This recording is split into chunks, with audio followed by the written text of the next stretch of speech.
going on, everybody? Welcome on into the Jets Report. My name is Patrick Siepman, and we're talking about training camp on today's show. I want to get you guys the latest news and notes we are hearing from the practice yesterday. The offense struggled a little bit, but still some guys are making some big-time plays for Aaron Glenn and the New York Jets. And, training camp is here. I'm so excited that football is back. We actually have our first preseason game tomorrow, the Hall of Fame game, so I'm excited about that as well. But if you guys are excited that Jets football is back, hit that thumbs up icon on today's show. Let's see if we can get the 300 likes. That's what I put the goal as. So if you guys are fired up, hit that thumbs up button. All right, so takeaway number one, and this is kind of as for the whole Jets training camp. Justin Fields is just going through some growing pains. He's having some ups, he's having some downs. And yesterday was definitely one of his down practices. This is coming in from Rich Cimini, ESPN beat reporter for the New York Jets, saying this.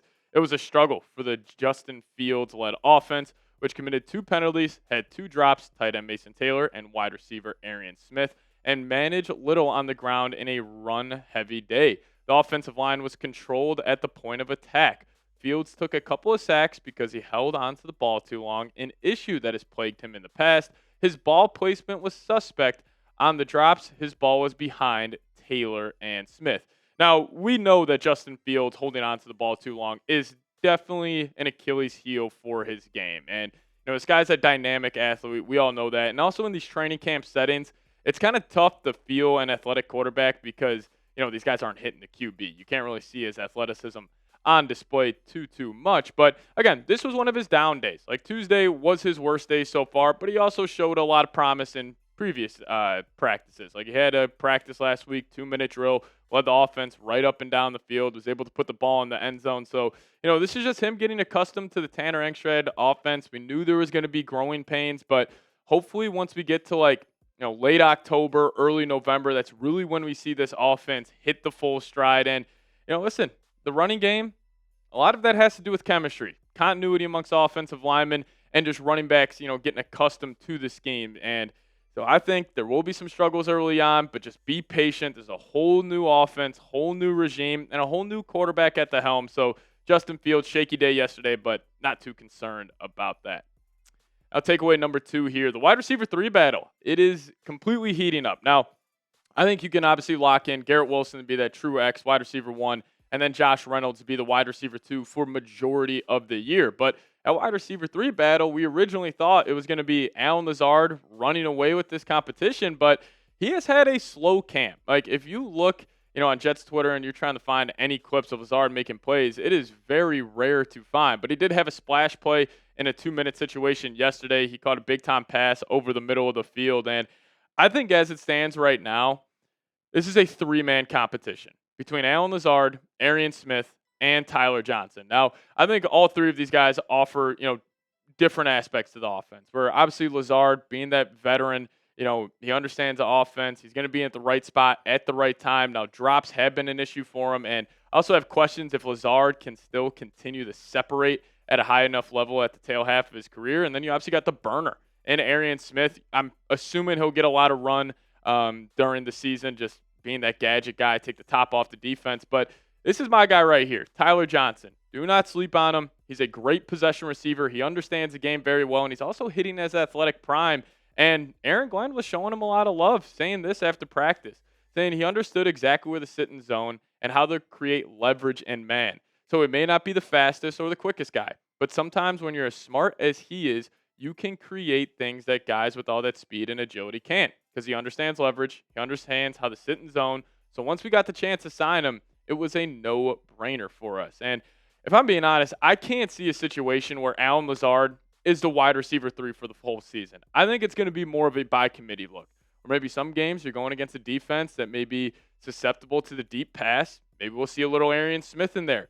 Maybe you want like a guy like Tyler Johnson if it's going to be a lot of like 3rd and 4, 3rd and 5 situations, and you kind of got to chip your way up and down the field. Then I could see Tyler Johnson playing a massive role. But in terms of Allen Lazard, I just don't think he's the same guy. And, obviously he was an Aaron Rodgers guy that he brought in, but it wasn't an Aaron Glenn, Darren Muji guy.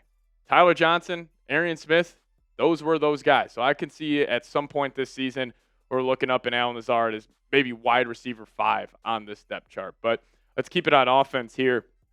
Braelon Allen. This is going to be my guy this year. And honestly, the whole running game for the New York Jets will, be my guys. But specifically, Braelon Allen, he looks absolutely awesome, and he was impressing during the Tuesday practice. Rich Samini saying this. One of the early standouts in camp is second-year running back Braelon Allen, who had another good day. He's 240 pounds of granite, and he worked on his explosiveness in the offseason.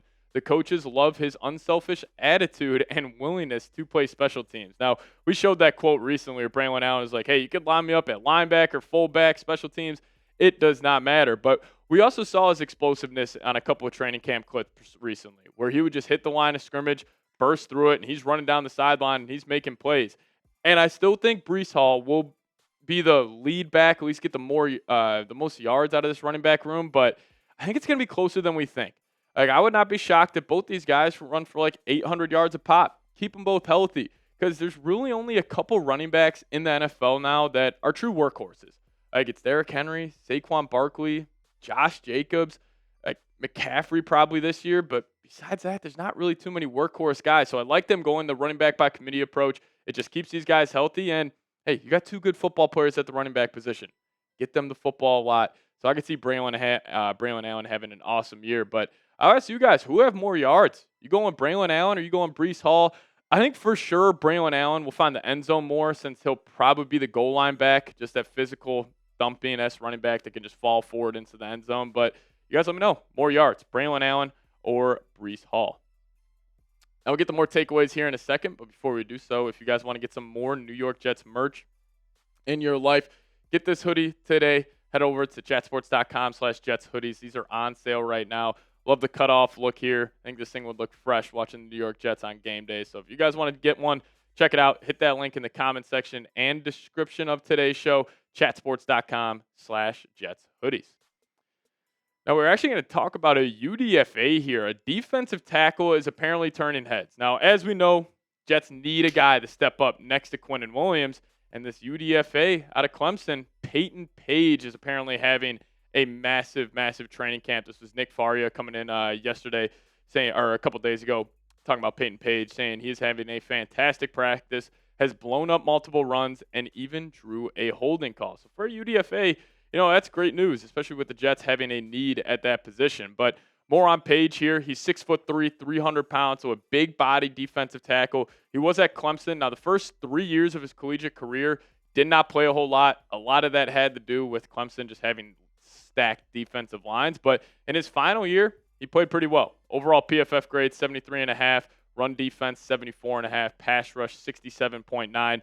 Now, he did also earn third-team All-ACC honors in his senior year at Clemson. So, clearly the talent is there. I mean, Power 5 conference defensive tackle playing at a school like Clemson, like, you don't get recruited to a school like that for no reason. And, the Jets just need another D tackle to emerge next to Quinnen Williams. Like, Derek Nottie, like him, don't love him, don't really know if he has too much left in the tank. So they're looking at one of these younger guys. And, Payton Paige, he'll probably end up making the team with how thin they are at the defensive tackle position. So hopefully one of these guys steps up. And if they do, again, we're talking about this defensive line a whole lot differently because especially I like the D line a lot, especially in terms of getting to the quarterback. But in terms of stopping the run, that's not really what Will McDonald and Jermaine Johnson, what their calling cards are. They're just trying to pin their ears back, get to the quarterback, and Quinnen Williams can do it all. But having that run-stuffing defensive tackle, which potentially Payton Paige could be, I think could be huge for this defense next season. Now we go to another rookie here, Mason Taylor, our guy. He looks the part, man. He had a couple clips at training camp. He caught the ball over the middle field, got absolutely blasted on a helmet-to-helmet hit, stood up right away, kind of showed off some swagger, flexing on the guys. And, he has truly looked like a veteran at training camp. And, obviously it's just camp. Not sure if we're going to be buying fully into the hype right now, but I promise you he's going to have a couple of big preseason games. I could see him having like 5 for 65 first preseason game. They put him on ice till the regular season, but he should have a massive role in the passing attack for this offense. We know the drop-off from Garrett Wilson to that second wide receiver. I could see him getting the second most targets in the pass-catching game and hopefully ended up getting the second most receiving yards for the New York Jets. But I'll ask you guys, who will be second in receiving for the New York Jets? You going with Mason Taylor? You going with a guy like Arian Smith, Tyler Johnson, Josh Reynolds? You guys let me know your thoughts down below in the comment section. Who will be second in receiving for the Jets? We appreciate all of you guys watching today's show. See you next time. As always, go Go Jets.